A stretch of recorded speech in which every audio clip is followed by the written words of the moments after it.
السلام علیکم۔ تاریخی افسانے میں ایک بار پھر سے خوش آمدید۔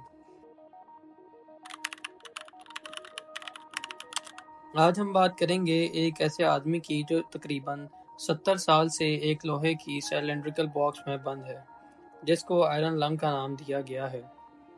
دوستو، ہم جانتے ہیں کہ ہماری اس دنیا میں پچھلے کئی صدیوں سے بہت نئے بیماریوں نے جنم لیا ہے، جن میں پلیگ، ڈینگی، کووڈ اور پولیو جیسی بہت سی بیماریاں ہیں۔ اس شخص کا نام پال رچرڈ الیگزینڈر ہے، اور یہ اس آئرن لنگ کی وجہ سے ہی سانس لے پا رہا ہے۔ دوستو، یہ بات ہے 30 جنوری 1946 کی، جب پال پیدا ہوا تھا۔ اس کے پیدا ہونے کے کچھ عرصے بعد 1952 میں جب پال 6 سال کا ہوا تو وہ اپنے گھر کے باہر کھیل رہا تھا۔ اچانک اس کی طبیعت خراب ہو گئی۔ جب اس کو ڈاکٹر کے لے جایا گیا تو پتہ چلا کہ اسے پولیو کا اٹیک ہوا ہے۔ 1950s کے شروع کی بات ہے، جب امریکہ میں پولیو نے بہت تباہی پھیلائی تھی۔ بہت سے بچے پولیو کا شکار ہو گئے تھے، جن میں 6 سال کا پال بھی شامل تھا۔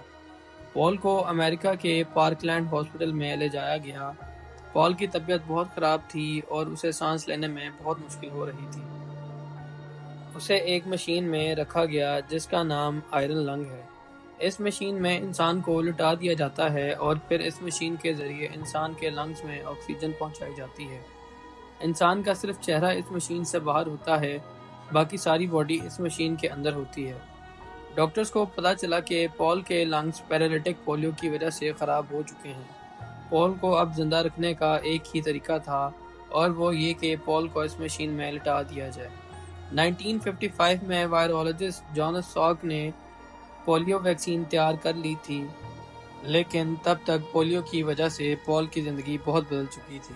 تقریباً 70 سال سے پال الیگزینڈر اسی مشین میں لیٹا ہوا ہے۔ اس کی باڈی پیرالائز ہو چکی ہے، یہ صرف اپنا سر ہلا سکتا ہے۔ پال نے اس بیماری سے لڑنے کا فیصلہ کر لیا تھا، اس لیے پال نے ہمت نہیں ہاری۔ پال نے اگلے 18 مہینے اسی میں گزارے۔ اس ہاسپٹل میں کئی اور بچے بھی تھے جن کو پال صرف دیکھ سکتا تھا۔ 18 مہینے کے بعد پال کو اس مشین سے نکال دیا گیا، لیکن پھر پتہ چلا کہ پال کی باڈی گردن کے نیچے سے پیرالائز ہونا شروع ہو گئی ہے۔ پال کا سانس لینا پھر سے مشکل ہو گیا اور پال کو ایک بار پھر سے اس مشین میں لٹا دیا گیا، جو اب اس کی ساری زندگی کی ساتھی بننے والی تھی۔ لیکن پال نے ہمت نہیں ہاری۔ پال نے اسی مشین میں رہتے ہوئے اپنا ہائی اسکول کمپلیٹ کیا۔ وہ اسکول تو نہیں جاتا تھا، بلکہ اسی مشین میں لیٹے ہوئے اپنے گھر میں پڑھتا تھا۔ پال نے یونیورسٹی میں بھی ایڈمیشن لیا اور وہ وکیل بنا۔ پال کے مطابق جب اس کے کلائنٹس اس سے ملنے آتے تھے تو پال اسی مشین میں لیٹے ہوئے ان سے ملاقات کرتا تھا، اور عدالت بھی اسی مشین میں جایا کرتا تھا۔